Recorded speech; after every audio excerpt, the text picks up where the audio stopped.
Students, कैसे हैं सब बेटा। होप आप सब ठीक हो बेटा घर पे। हम जो हमारा बिज़नेस इन्वायरमेंट है उसका नेक्स्ट चैप्टर स्टार्ट करने जा रहे हैं, जो कि है economic reforms. Very important chapter बेटा, बहुत बार एग्ज़ाम में इकोनॉमिक रिफॉर्म्स है जो उसका क्वेश्चन है जो पूछा जाता है। तो जैसे कि हम जो पहले फिज़िकल पॉलिसी है, मॉनेटरी पॉलिसी है, वो डिस्कस कर चुके हैं। तो जो भी चेंजेस इंडियन इकोनॉमी में आई उसके अकॉर्डिंग जो चेंजेस करने की कोशिश की गई, नई चीज़ें लाने की कोशिश की गई, ताकि जो इंडियन इकोनॉमी है उसको स्पीड अप किया जाए, उसकी ग्रोथ है जो, तो उन सबको हम इकोनॉमिक रिफॉर्म्स बोलते हैं। तो जो क्राइसिस देखे गए, जो हमारी इंडिपेंडेंस हुई उसके बाद भी हमें पता है कि जो पब्लिक सेक्टर है उसका जोर था, तो लेकिन उसके बाद भी बहुत सारी जो दिक्कतें हैं वो आई। तो उन दिक्कतों को दूर करने के लिए, उन प्रॉब्लम से निपटने के लिए, ताकि ग्रोथ है जो इकोनॉमी की जाए, तो इकोनॉमिक रिफॉर्म्स है जो लेके आएंगे। तो मेन फीचर्स जो इकोनॉमिक रिफॉर्म्स इंडिया की हैं वो हैं, फर्स्ट है to make Indian economy an open economy. क्यों रिफॉर्म्स है जो लेके आएंगे? ताकि जो इंडियन इकोनॉमी है उसको ओपन इकोनॉमी बनाया जा सके, जिसको हमने पहले भी जो न्यू इकोनॉमिक पॉलिसी पढ़ी थी उसमें भी डिस्कस किया था कि 1991 से पहले जो प्राइवेटाइजेशन है जो नहीं थी, लिबरलाइजेशन नहीं थी, ग्लोबलाइजेशन नहीं थी, तो वो सारी चीज़ें लेके आएगी ताकि जो मार्केट है उसको ओपन इकोनॉमी बनाया जाए। फॉरेन कंट्री के साथ भी ट्रेडिंग है जो की जाए, इंपोर्ट एक्सपोर्ट है जो प्रॉपर्ली किया जाए, तो उस तरीके से ओपन इकोनॉमी उसको बनाने के लिए जो एफर्ट्स हैं वो की जा सके, इसलिए इकोनॉमिक रिफॉर्म्स है जो किए गए। सेकेंड आपके पास है बेटा लिबरलाइजेशन, जो हमने 1991 की पॉलिसी में पढ़ा है। तो लिबरलाइजेशन एक्चुअल इकोनॉमिक रिफॉर्म का एक वेरी इंपॉर्टेंट पार्ट है, क्योंकि इससे फ्रीइंग ऑफ इकोनॉमी होगी, जो स्टेट इंटरवेंशन है वो कम हो गई, जो इकोनॉमिक अफेयर्स हैं कंपनी के उसमें जो इंटरवेंशन है वो कम होगी। तो लाइसेंसिंग सिस्टम ख़त्म किया गया और लिबरलाइजेशन है जो दी गई। थर्ड टॉपिक जो आपका है वो है ग्लोबलाइजेशन का। तो ग्लोबलाइजेशन से क्या हुआ इकोनॉमिक रिफॉर्म्स के, कि जो इंडियन इकोनॉमी है उसकी इंटीग्रेशन होगी इंडियन इकोनॉमी की वर्ल्ड मार्केट के साथ। तो मल्टीनेशनल कंपनीज़ हैं, जो मल्टीनेशनल प्रोडक्ट्स हैं वो इंडिया में सेल होने लगे, और एक्सपोर्ट है जो वो ज़्यादा बढ़ गया पहले से ग्लोबलाइजेशन के बाद। तो इसलिए भी इकोनॉमिक रिफॉर्म्स हैं जो किए गए।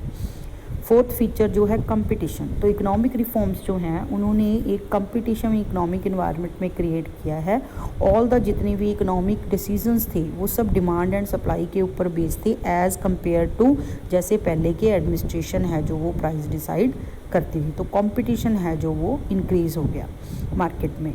नेक्स्ट है एक्सपोर्ट ओरिएंटेड स्ट्रेटजीज़। बहुत सारी प्री रिफॉर्म जो पीरियड था उसमें गवर्नमेंट मेनली एम्फोसाइज करती थी इंपोर्ट सब्स्टिट्यूशन पे, जो हमने पहले भी डिस्कस किया था। लेकिन जो अब गवर्नमेंट है वो गवर्नमेंट की जो कंसंट्रेशन है वो एक्सपोर्ट के, वो कहते हैं कि इंपोर्ट को होने से हम नहीं रोक सकते, हम जो एक्सपोर्ट है उसमें चेंज ला सकते हैं, कि हम ज़्यादा से ज़्यादा एक्सपोर्ट ओरिएंटेड जो एक्टिविटीज़ हैं, स्ट्रेटजीज़ हैं वो बनाई जाएँ, उनको प्रमोट किया जाए, ताकि जो कंट्री की ग्रोथ है जो की जा सके, बैलेंस ऑफ पेमेंट है जो उसको सफिशेंट बनाया जा सके।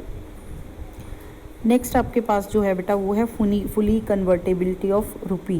तो इकोनॉमिक रिफॉर्म्स का एक जो मेन मोटिव रहा वो ये रहा कि जो रुपी है उसको फुली कन्वर्ट किया जा सके। पहले से सिर्फ जो करंट है उसमें चेंज कर सकते थे आप, कैपिटल अकाउंट में नहीं कर सकते थे। तो लेकिन करंट एंड कैपिटल दोनों तरीके से रुपी की वैल्यू है जो उसको कन्वर्ट किया जा सके, कि ये इकोनॉमिक रिफॉर्म का जो मेन फीचर है जो रहा है। एक है removal of protection and subsidies. तो जो प्रोटेक्शन दी गई है, जो इकोनॉमिक रिफॉर्म्स हैं उन प्रोटेक्शंस को हटाया जा सके, ताकि जो सब्सिडीज़, इंसेंटिव्स, जो कंसेशंस दिए जा रहे हैं, ताकि जो कंपटीशन है मार्केट में उसको इंक्रीज़ किया जा सके, और जो ज़्यादा कंपटीशन में खड़ा होगा वो सिर्फ उसमें सरवाइव कर सके। तो इसलिए removal of protection and subsidies पे जोर दिया गया रिफॉर्म्स में। Next, market determined interest rates. Under the economic जो रिफॉर्म्स किए गए उसमें जो इंटरेस्ट रेट्स हैं वो demand and supply forces decide करेंगी, ना कि जो एडमिनिस्ट्रेशन है वो डिसाइड करेगी। अगर डिमांड है जो मनी की वो हाई है तो high rate of interest charge होगा, और वाइस वर्सा उस तरीके से। नेक्स्ट जो फीचर है आपकी इकोनॉमिक रिफॉर्म्स की वो है डिसइन्वेस्टमेंट फ्रॉम पब्लिक सेक्टर, जिसको हम प्राइवेटाइजेशन बोलते हैं। तो जो पब्लिक सेक्टर है, हमने पहले देखा कि सारा जो होल्ड है वो पब्लिक सेक्टर का था। तो अब जो है सिर्फ 3 सेक्टर्स को छोड़ के बाकी सारे में प्राइवेटाइजेशन है जो अलाउड कर दी गई है। तो जो पब्लिक सेक्टर है उसने डिसइन्वेस्टमेंट कर दिया जिन यूनिट्स में उनका जो कैपिटल है जो लगी हुई थी।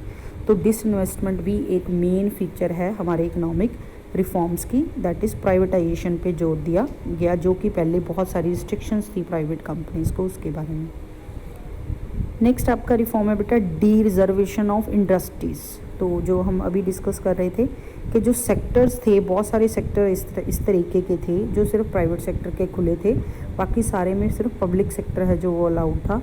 तो डी रिजर्वेशन होगी इंडस्ट्रीज़ की, सिर्फ 3 इंडस्ट्रीज़ को छोड़ के बाकी सारी इंडस्ट्रीज़ को प्राइवेटाइजेशन कर दी गई, उनके लिए खोल दिया गया प्राइवेट सेक्टर के। इट मीन्स जो रिजर्वेशन कर रखी थी पब्लिक सेक्टर के लिए कि सिर्फ पब्लिक सेक्टर इस तरह की कंपनीज़ में डील कर सकता है, तो वो रिजर्वेशन है जो ख़त्म कर दी गई। नेक्स्ट है shifting from ISI to ISO। Economic reforms आने के पहले ISI मार्क जो हम आप चीज़ों पे देखते थे, हर चीज़ में जो हमारे इंडियन स्टैंडर्ड हैं उनको फॉलो किया जाता था, लेकिन अब जो है वो ISO स्टैंडर्ड्स जो हैं, इंटरनेशनल स्टैंडर्ड्स हैं हमारे, उनको फॉलो करना शुरू कर दिया गया है। इंटरनेशनल स्टैंडर्ड ऑर्गेनाइजेशन जो है उसके, तो इस तरीके से क्वालिटी स्टैंडर्ड्स में भी इकोनॉमिक रिफॉर्म्स के बाद चेंज है जो आया है।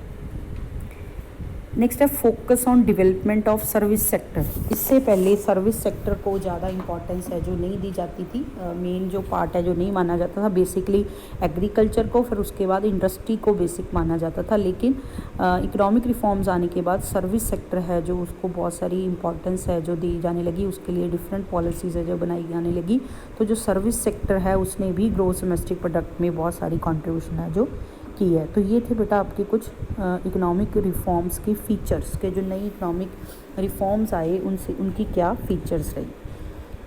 नेक्स्ट आपके पास इसके में है बेटा प्रोसेस ऑफ इकोनॉमिक रिफॉर्म्स। तो इकोनॉमिक जो क्राइसिस हुए इंडिया में 1991 में, तो वो एकदम से नहीं आई, वो पहले से चल रहा था, धीरे धीरे बढ़ते बढ़ते वो 1991 में इस तरीके से इकोनॉमिक क्राइसिस हैं जो इंडिया में आए। तो उन इकोनॉमिक क्राइसिस से लड़ने के लिए बहुत सारी अमेंडमेंट्स हैं, जो MRTP एक्ट जा था, लाइसेंसिंग पॉलिसी थी, उनमें बहुत सारी चेंजेस है जो की गई, फॉरेन डायरेक्ट इन्वेस्टमेंट से रिलेटेड, फिजिकल पॉलिसी से रिलेटेड, मॉनेटरी पॉलिसी, तो उन सब में चेंजेस है जो धीरे धीरे करनी शुरू की गई। तो इस जो हमारे पास क्राइसिस आए उनसे निपटने के लिए तो मेनली 2 तरह की जो हमारी इकोनॉमिक रिफॉर्म्स है उनके ऊपर जो काम है जो किया गया। तो 2 तरीके से उन इकोनॉमिक रिफॉर्म्स लाए गए, एक इकोनॉमिक स्टेबलाइजेशन के लिए और दूसरा स्ट्रक्चरल ऑब्जेक्टिव के लिए, एडजस्टमेंट्स के लिए। इट मीन्स इकोनॉमिक रिफॉर्म्स के 2 मेन ऑब्जेक्टिव थे, एक इकोनॉमिक स्टेबलाइजेशन लेके आना मार्केट में और दूसरा स्ट्रक्चरल एडजस्टमेंट है जो वो की जा सके। तो इकोनॉमिक स्टेबलाइजेशन के लिए क्या किया गया, फर्स्ट तो एक कंट्रोल ऑफ इन्फ्लेशन, कि जो इन्फ्लेशन का रेट था वो बहुत ज़्यादा प्राइजेज़ राइज हो रहे थे मार्केट में। तो जो इकॉनमी है, इन्फ्लेशन है जो दैट इज़ 16.7% के हिसाब से जो इन्फ्लेशन है मार्केट में चल रही थी। तो इतने ज़्यादा हाई प्राइजेज़ होने के कारण जो मार्केट है उसमें स्टेबलाइजेशन नहीं थी, मार्केट है जो अनबैलेंस है जो हो चुकी थी। तो रिफॉर्म लाए गए ताकि जो फिज़िकल डेफिसिट है वो उसको रिड्यूस किया जा सके, जो नॉन इन्फ्लेशनरी सोर्सेज हैं फाइनेंस के उनको यूज़ किया जा सके ताकि इन्फ्लेशनरी प्रेशर है जो उसको घटाया जा सके, गवर्नमेंट के एक्सपेंडिचर के ऊपर कंट्रोल किया जाए, और नॉन प्लान्ड जो एक्सपेंडिचर है, प्लान्ड वाला हमें ऑलरेडी पता होता है, हम उसको मैनेज कर सकते हैं, जो नॉन प्लान्ड एक्सपेंडिचर है उसको भी रिड्यूस किया जाए। तो इस तरीके से कंट्रोल ऑफ इन्फ्लेशन के लिए जो हमारे रिफॉर्म्स हैं वो किए गए। सेकंड जो इकोनॉमिक स्टेबलाइजेशन के लिए प्रोसेस किया गया दैट इज़ फिज़िकल एडजस्टमेंट्स है जो की गई। तो फिज़िकल पॉलिसी है जो उसमें रिफॉर्म्स है जो लाई गए। तो एलिमिनेट किया गया इन्फ्लेशनरी प्रेशर को बाय डिमांड एंड सप्लाई को मैनेज करके, ठीक है। पब्लिक डेट है जो उसको स्टॉप किया गया अकमुलेशन करने के लिए, लेवल ऑफ सब्सिडीज़ हैं जो उनको घटाया गया, क्वालिटी ऑफ पब्लिक यूटिलिटीज़ की जो क्वालिटी है उसको इम्प्रूव करने की कोशिश की, जो पब्लिक फैसिलिटीज़ हैं जो प्रोवाइड की जा रही थी, गवर्नमेंट की इन्वेस्टमेंट की स्ट्रेटजीज़ है जो उसमें चेंज किया गया, और ऑल टाइप्स ऑफ टैक्सेस हैं, इंसेंटिव है वो इंडस्ट्री को उनको स्टॉप किया गया, नॉन प्लान एक्सपेंडिचर को डिक्रीज़ किया गया और इंफ्रास्ट्रक्चर को ज़्यादा से ज़्यादा इम्प्रूव करने के ऊपर जोर दिया गया।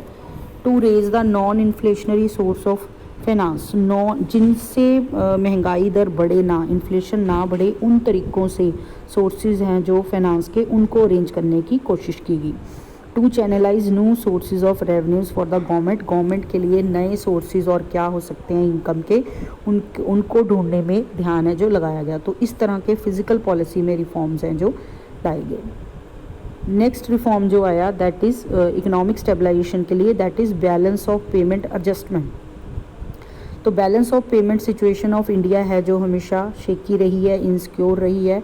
जो करंट डेफिसिट है वो 1.35% ऑफ जीडीपी था और 1980-81 में, तो जो कि बढ़ता गया 3.69 हो गया जीडीपी 1991 में। तो जो डेफिसिट है वो डे बाय डे इंक्रीज़ होता गया। तो उस डेफिसिट को बैलेंस करने के लिए भी बहुत सारे रिफॉर्म्स है जो लाए गए, लाइक इंटरनेशनल मॉनेटरी फंड है, गोल्ड रिजर्व्स के अगेंस्ट है, तो उनमें चेंजेस लाएगी ताकि जो हमारा बैलेंस ऑफ पेमेंट है उसमें कुछ एडजस्टमेंट की जा सकें। तो जैसे पहले सिर्फ करंट अकाउंट है उसमें कन्वर्ट किया जा सकता था हमारा जो रुपी वैल्यू है, तो उसके बाद उसको कैपिटल अकाउंट को भी ट्रांसफ़र करने के लिए के रुपी वैल्यू में कन्वर्ट किया जा सके, उसके लिए रिफॉर्म्स है जो लेके आ गए ताकि करेंसी से रिलेटेड एडजस्टमेंट है जो उनको किया जा सके। तो ये 3 जो रिफॉर्म्स है बेटा वो इकोनॉमिक स्टेबलाइजेशन के लिए लाए गए, क्योंकि इकोनॉमिक रिफॉर्म्स के हमने पढ़ा कि 2 मेन मोटिव थे, एक था इकोनॉमिक स्टेबलाइजेशन और दूसरा स्ट्रक्चरल एडजस्टमेंट। तो इकोनॉमिक स्टेबलाइजेशन के लिए 3 स्टेप्स लिए गए, एक कंट्रोल ऑफ इन्फ्लेशन, दूसरा फिजिकल एडजस्टमेंट्स की गई और तीसरी बैलेंस ऑफ पेमेंट से रिलेटेड एडजस्टमेंट्स हैं जो की गई। तो ये थी इकोनॉमिक स्टेबलाइजेशन। दूसरा जो मेन ऑब्जेक्टिव था इकोनॉमिक रिफॉर्म्स था, उसके लिए स्ट्रक्चरल एडजस्टमेंट्स। तो स्ट्रक्चरल एडजस्टमेंट्स के लिए क्या किया गया, सबसे पहले ट्रेड पॉलिसी में रिफॉर्म्स है जो लाई गई। तो जो ट्रेड पॉलिसी इंडिया में फॉलो की जाती थी वो सोशलिस्टिक थी। हमने पहले भी पढ़ा कि सोशल वैल्यूज़ के ऊपर बेस्ड थी, सोशलिज्म इकॉनमी के ऊपर बेस्ड थी। तो लेकिन जो हमारी नई पॉलिसी ट्रेड पॉलिसी आई उसको कैपिटलाइजेशन के ऊपर जोर है जो दिया गया। तो उसके लिए उन्होंने all types of trade protections थी जो उनको रिमूव किया गया, ठीक है। जो स्ट्रक्चर था प्रोडक्शन का ड्यूलिस्टिक उसको रिमूव किया गया। जो कैश कंपनसेशनरी स्कीम्स थी उनको अबॉलिश किया गया। ऑल टाइप्स ऑफ ट्रेड के ऊपर जितनी रिस्ट्रिक्शंस लगाई गई थी उनको ऑलमोस्ट रिमूव किया गया। ट्रेड के ऊपर टैरिफ्स जो लगे थे उनको घटाया गया। इंडियन इकॉनमी है जो उसको वर्ल्ड मार्केट के साथ जोड़ने की कोशिश की गई, मतलब ओपन मार्केट है जो उसको बनाने की कोशिश की गई। जो फॉरेन ब्रांड्स हैं, एमएनसीज़ हैं, मल्टीनेशनल कंपनीज़ हैं, उनको अलाउ किया गया एंटर करने के लिए। टर्म्स एंड कंडीशन है जो फॉरेन ट्रेड की उनको लिबरलाइज़ किया गया, उनके रूल्स रेगुलेशन में जो है लिबर्टी दी गई, चेंजेस की गई। पेटेंट प्रोटेक्शन है जो उसको इफ़ेक्टिवली इम्प्लीमेंट किया गया। और जो डीवैल्यूएशन ऑफ करेंसी है to increase exports and decrease import, increase करने के लिए एक्सपोर्ट्स को एंड डिक्रीज़ इंपोर्ट को करने के लिए डीवैल्यूएशन ऑफ करेंसी है जो की गई। Free imports of capital goods, तो जो कैपिटल गुड्स हैं उसके इंपोर्ट को फ्री इंपोर्ट ड्यूटी कर दिया गया उनको कैपिटल गुड्स के लिए। नेगेटिव लिस्ट ऑफ जो इंपोर्ट्स थी, जो चीज़ें हमारे लिए प्रोडक्टिव नहीं थी, उन चीज़ों को रिड्यूस किया गया नेगेटिव लिस्ट को। कन्वर्टेबिलिटी ऑफ रुपी के ऊपर जोर दिया गया और फॉरेन एक्सचेंज से रिलेटेड ट्रैवल टैक्स जो था उसको टोटली अबॉलिश कर दिया गया। तो इस तरीके से ट्रेड पॉलिसी के थ्रू रिफॉर्म्स लाने की कोशिश की गई। नेक्स्ट आपके पास है बेटा इंडस्ट्रियल पॉलिसी रिफॉर्म। तो इंडस्ट्रियल पॉलिसी रिफॉर्म जो है उसमें लिबरलाइज जो हमने पढ़ा है, लिबरलाइजेशन का पॉइंट वो डिस्कस होगा कि इंडस्ट्रियल पॉलिसी को लिबरलाइज कर दिया गया। पहले रिजर्वेशन थी कि इस सेक्टर को सिर्फ आप जो है उसमें डील कर सकते हो, लेकिन उसके लिए सोशलिस्टिक पैटर्न से चेंज होकर कैपिटलाइज पैटर्न में हुआ। और जो रिजर्वेशन की गई थी कि इन इंडस्ट्री में सिर्फ पब्लिक सेक्टर आ सकता है, उसको प्राइवेट सेक्टर के लिए खोल दिया गया। स्मॉल स्केल इंडस्ट्रीज़ हैं, जो हमारी कॉटेज इंडस्ट्रीज़ हैं, उन इंडस्ट्रीज़ में जिसमें बहुत कम इन्वेस्टमेंट होती है, उनके लिए भी उन यूनिट्स को या रिजर्वेशन जिनके लिए की गई थी उन सेक्टर्स को खोल दिया गया। तो इस तरीके से इंडस्ट्रियल पॉलिसी के थ्रू रिफॉर्म्स लाने की कोशिश की गई। तो सबसे पहले तो लाइसेंसिंग की गई, तो लाइसेंसिंग सिस्टम को ख़त्म किया गया। ऑल टाइप्स ऑफ जितनी बैरियर्स थी उनको रिमूव किया गया और जो हमारी सब्सिडीज़ वगैरह दी गई थी उसके ऊपर कंट्रोल किया गया ताकि जो सबसे फिट है इकॉनमी के लिए वही सर्वाइव करे मार्केट में। इंपोर्ट के लिए कैपिटल गुड्स एंड टेक्नोलॉजी के लिए इंपोर्ट अलाउ कर दिया गया। उसके बाद shifting from ISI to ISO हमने पढ़ा था कि हमारा ISI जो इंडियन स्टैंडर्ड्स फॉलो किए जाते थे अब इंटरनेशनल स्टैंडर्ड्स है जो फॉलो करने शुरू कर दिए क्वालिटी के लिए। Shifting from import substitute to export, पहले सारा जोर गवर्नमेंट का तो जो था कि इंपोर्ट को कैसे सब्सिट्यूट किया जाए उस पर लगाया जाता था कि इंपोर्ट कैसे घटाया जाए, लेकिन अब एक्सपोर्ट को बढ़ाने में लगाया गया। तो एक्सपोर्ट के जो है उसके लिए नई नई स्ट्रेटजीज ढूंढेगी कि किस तरीके से एक्सपोर्ट को बढ़ाया जा सकता है ताकि हमारा बैलेंस ऑफ पेमेंट है जो उसको बैलेंस किया जा सके। Mergers, takeovers, buyouts, joint ventures है उनको अलाउ किया गया, उन पे पहले बहुत सारी रिस्ट्रिक्शंस उसके ऊपर लगाई जाती थी। तो डिसइन्वेस्टमेंट है जो की गई, प्राइवेटाइजेशन के ऊपर जोर दिया गया, जो मोनोपोली रिस्ट्रिक्टेड ट्रेड प्रैक्टिसेस थी उनको अबॉलिश कर दिया गया उस एक्ट को। तो इस तरीके से जो इंडस्ट्रियल पॉलिसी है उसके थ्रू इकोनॉमिक रिफॉर्म्स लाने की कोशिश की गई ताकि ग्रोथ है जो इकॉनमी की उसको बढ़ाया जा सके, स्पीड अप किया जा सके। नेक्स्ट रिफॉर्म जो आया स्ट्रक्चरल एडजस्टमेंट के लिए वो है बेटा फाइनेंशियल पॉलिसी रिफॉर्म्स। तो फाइनेंशियल सिस्टम जो इंडिया का है वो डिबेट का पॉइंट रहा है हमेशा ही, क्योंकि बहुत सारी इनएफिशिएंसीज़ हैं जो लॉन्ग टर्म्स में जो रही हैं फाइनेंशियल पॉलिसीज़ जितनी भी बनती आई हैं जो बैंकिंग सिस्टम से रिलेटेड है, या फिर जो बैंकिंग एक्टिविटीज़ है वो जोग्राफिकल एरिया और फंक्शनल रीच के जितना पहुंचाना चाहिए था उतना नहीं पहुंच पाई हैं। जो बैंक के एडवांसेस हैं जो दे चुके बैंक उनकी रिकवरी है जो वो सही से नहीं हो पाई है। तो बहुत सारी नॉन परफॉर्मिंग एसेट्स जो हैं बैंक्स की वो बढ़ी हैं। तो जो फाइनेंशियल सिस्टम है वो हमेशा ही क्रिटिकल रहा है। तो जो फाइनेंशियल सेक्टर रिफॉर्म्स हैं उनके लिए CRR और SLR रेशो है जो उनको इंक्रीज़ किया गया ताकि लिक्विडिटी को जो इंक्रीज़ किया जा सके।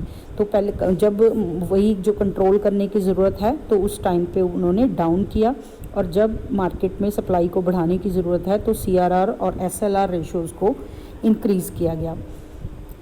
सेकंड, प्रूडेंशियल नॉर्म्स जो है फिक्स किए गए ताकि इनकम रिकॉग्निशन एसेट्स को क्लासीफाई किया गया, that is good assets, bad assets, non performing assets, और प्रोविज़न फॉर बैड डेट्स है तो उसको अलग अलग क्लासेस में डिवाइड किया गया। बैंक्स को फ्रीडम दी गई कि वो नई ब्रांचेज़ हैं without the permission of RBI है जो खोल सकते हैं जिन एरिया में उनको सुटेबल लगता है, जहाँ से उनको लगता है कि यहाँ पे इन जोग्राफिकल एरिया में ज़रूरत है बैंक्स की ब्रांचेस की। इंटरेस्ट रेट्स है उनको डिक्रीज़ किया गया, कम रेट पे बैंक्स को एडवांस है जो दिए गए। मैनेजमेंट इंफॉर्मेशन सिस्टम है जो इंटरनल कंट्रोल है उसको इम्प्रूव करने की कोशिश की गई। स्पेशल रिकवरी ट्रिब्यूनल बनाया गया ताकि जो लोन अरियर्स बने हुए हैं उनको वापस लिया जा सके, उनकी रिकवरी है स्पीड अप की जा सके। गाइडलाइंस हैं जो फ्लेक्सिबिलिटी दी गई, जो बैंक का मैक्सिमम परमिजिबल बैंक फाइनेंस जो दे सकते हैं बैंक्स उसमें बहुत सारी फ्लेक्सिबिलिटी कर दी गई रूल्स एंड रेगुलेशन में। Establishment of new board of financial supervision के लिए नया बोर्ड है जो इस्टेब्लिश किया गया। बैंक रिजर्व्स है जो वो एडिक्वेट बैंक रिजर्व्स है जो मेंटेन किए जाएं उसके ऊपर जोर दिया गया। Reforms in stock share market है जो स्टॉक मार्केट है उसमें नई नई तरह की चेंजेस स्ट्रेटजीज यूज़ की गई, नई नई चीज़ें इम्प्लीमेंट की गई ताकि उसको बूस्ट अप किया जा सके। इंटरेस्ट रेट है जो उसको लिबरलाइज कर दिया, जो डिमांड और मनी है डिमांड और सप्लाई है वही उनको डिसाइड करने लगे। फॉरेन बैंक्स को इंडिया में ऑपरेट करने के लिए अलाउ कर दिया गया, ठीक है। तो GDR ADRs जो हमारे हैं उनको भी जो फॉरेन डायरेक्ट इन्वेस्टमेंट्स के लिए अलाउ कर दिया गया। तो इस तरीके से फाइनेंशियल रिफॉर्म्स ला के भी इंडियन इकॉनमी को उसकी ग्रोथ को बूस्ट अप करने की कोशिश की गई। नेक्स्ट रिफॉर्म जो स्ट्रक्चरल स्ट्रेटजीज़ के लिए किया गया that is human resource policy reforms. तो इकोनॉमिक ग्रोथ एंड डेवलपमेंट किसी भी कंट्री की है वो जो डिपेंड करती है कि वहाँ ह्यूमन कैपिटल किस तरीके की है, किस तरह की क्वालिटी है, क्या उनके पास कैपेबिलिटीज़ हैं जो वहाँ पे ह्यूमन कैपिटल है। अगर जिस तरह की क्वालिटीज़ की रिक्वायरमेंट है और जिस जैसी क्वालिटी वहाँ की ह्यूमन बींग्स में है, अगर उन दोनों में गैप होएगा तो वो इकॉनमी जल्दी ग्रो नहीं कर सकती। तो ऑब्जर्वेशंस जो की गई ह्यूमन रिसोर्स डेवलपमेंट के द्वारा, तो उन्होंने कहा कि बहुत सारी इम्प्रूवमेंट्स की ज़रूरत है ह्यूमन कैपिटल में ताकि उनको टेक्निकल नॉलेज है जो वो प्रोवाइड की जा सके। तो जो हमारे इश्यूज़ हैं जैसे कि भेदभाव किए जाते हैं सेक्स के पॉइंट पे, मेल जेंडर फीमेल के द्वारा, या पुअर और रिच के जो उनका जो गैप है, तो उनको सबको मिला के जो टेक्निकल नॉलेज है प्रोवाइड की जा सके, ताकि आज की जो डिमांड है ह्यूमन कैपिटल की उसको फुलफ़िल किया जा सके। तो उसके लिए कौन कौन से रिफॉर्म्स किए गए ह्यूमन रिसोर्स पॉलिसी में? एजुकेशन है जो वो सबको एजुकेशन प्रोवाइड करने के लिए कंपलसरी की गई। टेक्निकल एजुकेशन है जो उसके ऊपर जोर दिया जाने लगा। Training and development human resources है जो उसके लिए जो करिकुलम वगैरह है उसमें भी ट्रेनिंग का जो प्रोविज़न है वो दिया गया।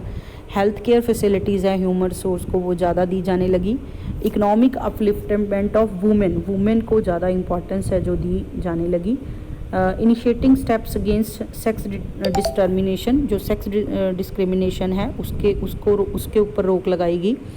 ह्यूमन रिसोर्स की जो इंटरनल क्वालिटी एंड स्टैंडर्ड्स हैं उनको मेंटेन करने के लिए स्टेप्स लिए गए। एंड जो इंडिया के लोग फॉरेन कंट्रीज़ में जाके जो सर्विसेज दे रहे थे उनको यहीं पे रखने के लिए एफर्ट्स हैं जो की गई। तो ये कुछ रिफॉर्म्स है जो ह्यूमन रिसोर्स डेवलपमेंट रिलेटेड किए गए, ताकि जो इंडियन इकॉनमी है उसको बूस्ट किया जा सके।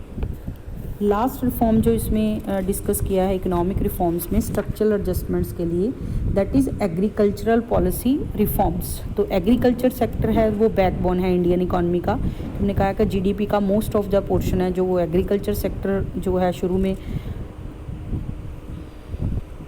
प्रोड्यूस करता था। The economic planners are of the view that if agriculture sector collapse, अगर एग्रीकल्चर सेक्टर क्लैप्स कर जाता है तो इंडियन इकॉनमी का तो टोटल जो इंडियन इकॉनमी है वो क्लैप्स कर जाएगी। तो ये जो व्यूज़ हैं उसके बारे में दी गए, तो इसलिए इतना इम्पॉर्टेंट है जो एग्रीकल्चर सेक्टर है।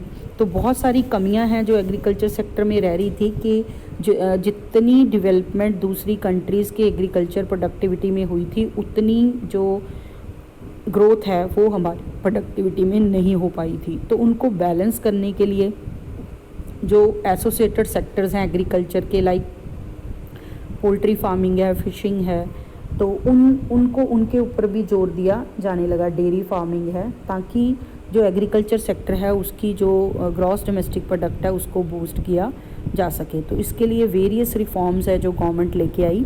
ऑटोमेशन एंड टेक्नोलॉजिकल इम्प्रूवमेंट्स की गई एग्रीकल्चर सेक्टर में, ताकि ऑटोमेटिक सिस्टम से जो खेती है वो उसको किया जा सके एज़ कम्पेयर टू हाथों से सारा काम करने के लिए। Second, producing global quality standards हैं मेंटेन किए जाने लगे उनकी जो फसलें होती हैं उसकी क्वालिटी के लिए। वर्ल्ड मार्केट की एसेसिबिलिटी बनाएगी कि वर्ल्ड मार्केट तक वो अप्रोच है जो कर सकते हैं। इंफ्रास्ट्रक्चर नए बिल्ड किए गए, जो मंडियाँ बनी हुई हैं वहाँ पे इंफ्रास्ट्रक्चर फैसिलिटीज़ हैं उनको इम्प्रूव किया गया। क्रेडिट फैसिलिटी फार्मर्स को लोन्स वगैरह की है जो वो प्रोवाइड की गई। सब्सिडीज़ हैं वो प्रोवाइड की गई। कंपटीशन के इंकरेजमेंट के लिए उनको फोर्स किया गया। इन्वेस्टमेंट एग्रीकल्चर सेक्टर में गवर्नमेंट ने अपनी इंक्रीज़ कर दी, जो एक्सपेंडिचर गवर्नमेंट करती थी। मार्केट है जो उसको कमोडिटी प्राइसेस डिटरमिन करने की छूट दी गई। फर्टिलाइज़र प्राइसेस हैं जो भी मार्केट के द्वारा डिटरमिन किए जाने लगे। तो इस तरीके से एग्रीकल्चर रिफॉर्म्स के ज़रिए इकोनॉमिक जो हमारा सिस्टम है उसको बूस्ट करने की कोशिश की गई। तो ये थे बेटा आपके इकोनॉमिक रिफॉर्म्स। तो नेक्स्ट टॉपिक जो है हमारी नेक्स्ट वीडियो में हम डिस्कस करेंगे।